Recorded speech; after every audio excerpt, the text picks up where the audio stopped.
We are having division where they thought, remember when they raised a whole bunch of money and they said, black women for Kamala Harris. Black women for Kamala Harris. Remember when they raised all of that money?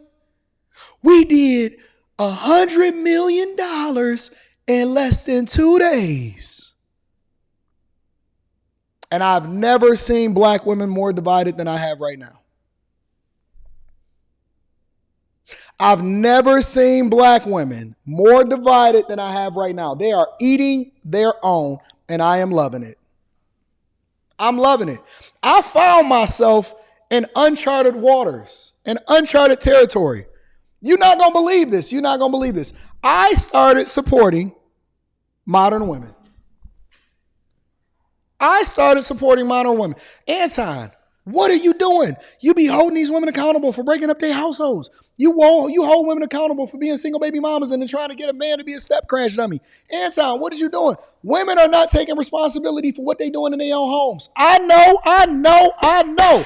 But two things can be true at the same time. Two things can be true at the same time because I'm objective enough to be able to separate one issue from the other.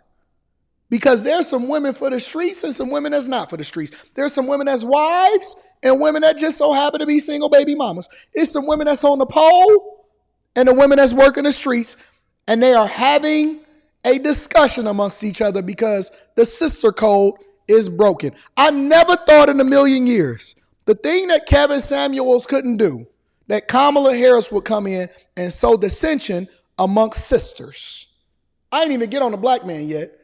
Black man is for the next show. We going to talk about the black man because I see some of y'all simping. We going to hold y'all accountable. We going to talk about my ladies, my Mercedes, hold four in the back, two if you're fat, get the gat. I never thought that I would see a war, a civil war, Avengers, assemble. Iron Man versus Cap. Iron Man versus who's right and who's wrong? Civil War. That was one of the best Avengers movies, by the way. Civil War was one of the best Avengers movies. Thank you for the super chat. I am absolutely going to read that super chat shortly. But I think it's a good thing. And you know why? Because you never want to operate in an echo chamber. You never want to operate in a space where everybody just 100% agree just for the sake of agreeing and they don't actually believe it. I see sisters. Some of them for the streets and some of them may not be so. We're going to get back to being for the streets in a little bit. But for right now, I love the dialogue. I love the discourse. We're not really seeing that amongst black men. We're seeing it amongst black women. Anton, how do you know that black women is out here in these streets arguing with each other? Well, let's talk about it. Donald Trump was just on national TV, national television, saying that he didn't know that Vice President Kamala Harris was black until a number of years ago. And he said, I didn't know she was black until she turned black, and now she wants to be known as black. Then he makes another ignorant statement saying, I don't know, is she black or is she Indian? Excuse me? First of all, how can someone turn black? I didn't know she was black until she turned black? The most disheartening thing about this is that he's serious. Like, he sat on that platform, on that stage, on TV, and said those words out of his mouth so confidently. And I know a lot of people aren't going to vote for Kamala because she's a woman, one, but she's also a black woman. And if you feel that she's not the best candidate, cool. But you would have to be sniffing Gorilla Glue if you think that that man is a better choice than Kamala. Sniffing glue. So my question then becomes, was he right though? Let me take a drink. We cooking with fish grease tonight. My question then becomes, but was he right though?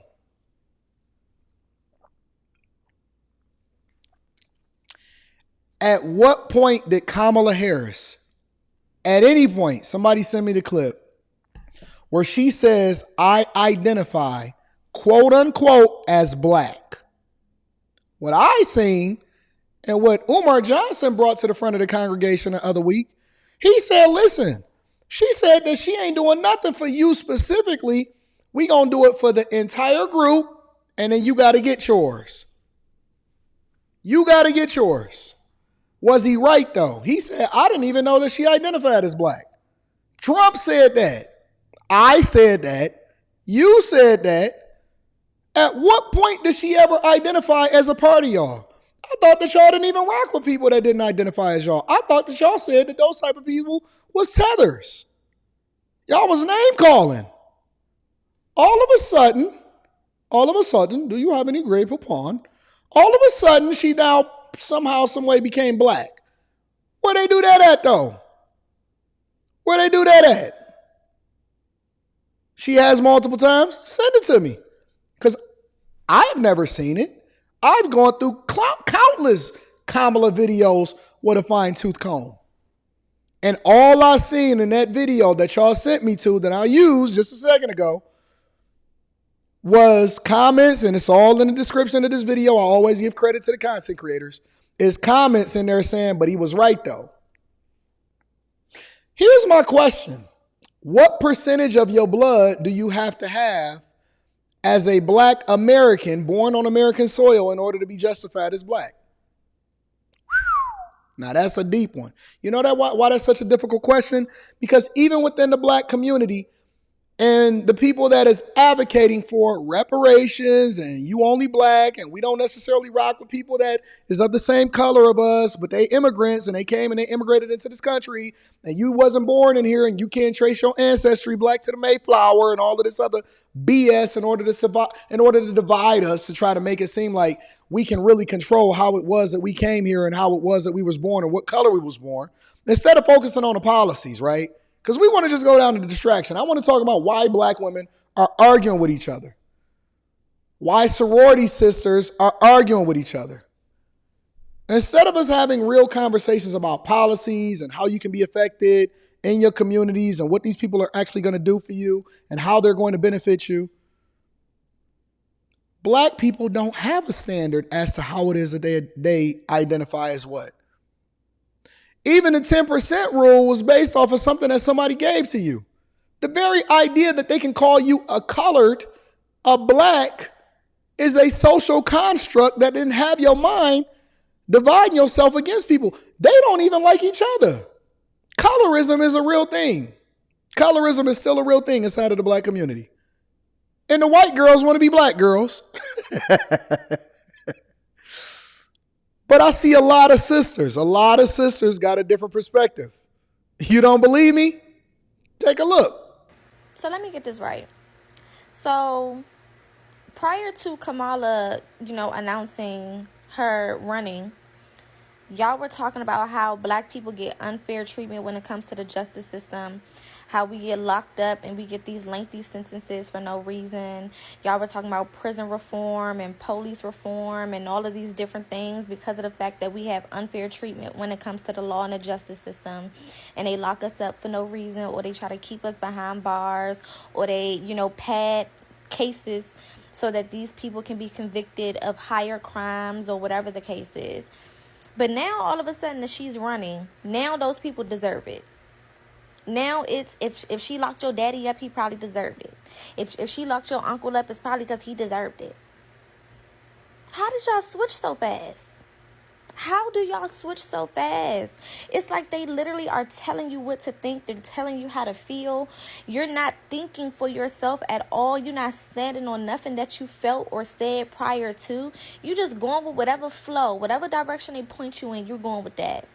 And got the nerve to basically tell your people to kiss your ass and while doing all of that. It's so crazy to me. Like, 1 minute y'all all for prison reform and making sure that we are getting fair treatment when it comes to the justice system, and then now it's fuck all of that. Them people probably deserve to be locked up. Y'all scare me. Y'all scare me more than they do, because y'all the same color as me, and that's even more scary because I can't tell you motherfuckers apart. These are scary times we living in. The way that y'all can flip-flop at the drop of a hat. Very weird. Don't worry about it, sister. Don't worry about it, sister. Anton from antondaniels.com. I got your back, baby. I got your back. All this is showing is the hypocrisy that really happens within the community within the community. It shows the dissension that's been sowed amongst you and why you will never, ever really be able to come together because you don't even have any real standards within your community. I would advocate for y'all to actually work a little bit harder on making sure that y'all not becoming baby mamas. I would advocate for y'all to work a little bit harder to make sure that you get little Jug knocked up. Make sure that he get locked up in jail because he out here jugging people and robbing them and taking their debit cards and making them give their PIN numbers up over there in Chicago. Democratic National Convention is coming up in a couple weeks. Democratic National Convention is coming up in Chicago in a couple weeks. Guess what? They're going to take all of the resources from the neighborhoods. They short 2,000 police officers. And then what they're going to do is the same thing that happened during the Grand Prix that they had, which was during 4th of July weekend. Brandon Johnson is probably going to be over somewhere in some other city having a vacation, working from home, Chicago mayor. And it's not going to be conducive for your lifestyle. I'm here for it. I think that the women are really having the right kind of conversations. They all gather together when it comes to uniting against men, but they all divided when it comes to being able to play this identity politics game on who should be your leader. Ask yourself this question. When you go to bed at night, or you go to have this conversation, thank you for the super chat, I'll rock with that.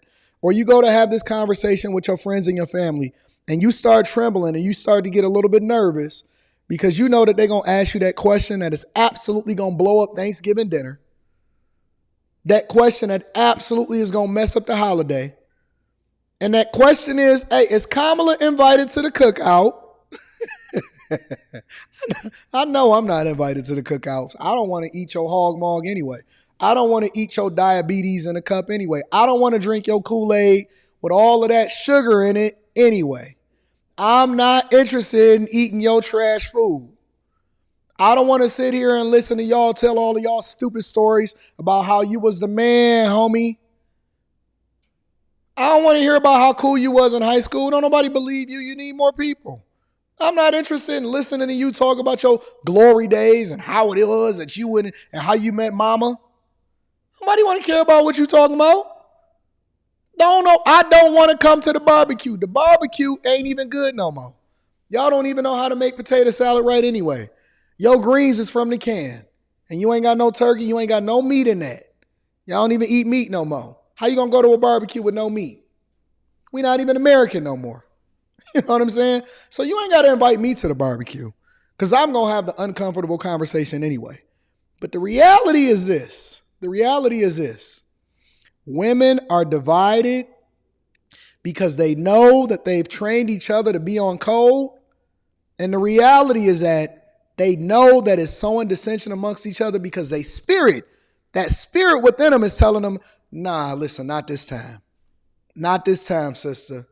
Sister, not this time, sister. What they telling you to do versus what God is telling you to do in your heart, your good judgment, what's within you, what really means the most to you. When you look at your kid at night, do you want to be on code with the homegirl that don't even have your best interest at? Your homegirl will trade on you in 5 seconds. Your kid, they going to be there for the rest of your life. What you going to do? You going to do the thing that's in the best interest of your kid, or you going to stay on code for some people that don't even care nothing about you? When you walk out of the beauty shop, they talk about you when you leave out of the beauty shop. They talk about how your wig was crooked, how you stink, your house is nasty. They ain't never going over there to go and visit you no more. Your man be flirting with them. They trying to get your man. They don't even care about you. The sisters don't even like each other unless they're uniting with each other against the white women or black men. That's when sisters unite together. But you're going to let them tell you how to vote? You're not even going to think for yourself? You're going to let them tell you what to do even though your kid is dependent on you in order to make a good decision? Your kid needs you. And they just telling you to get on code. Just vote for her, no matter what. And she don't even identify as you. She not even y'all. We don't even know who her daddy is. Never mind me.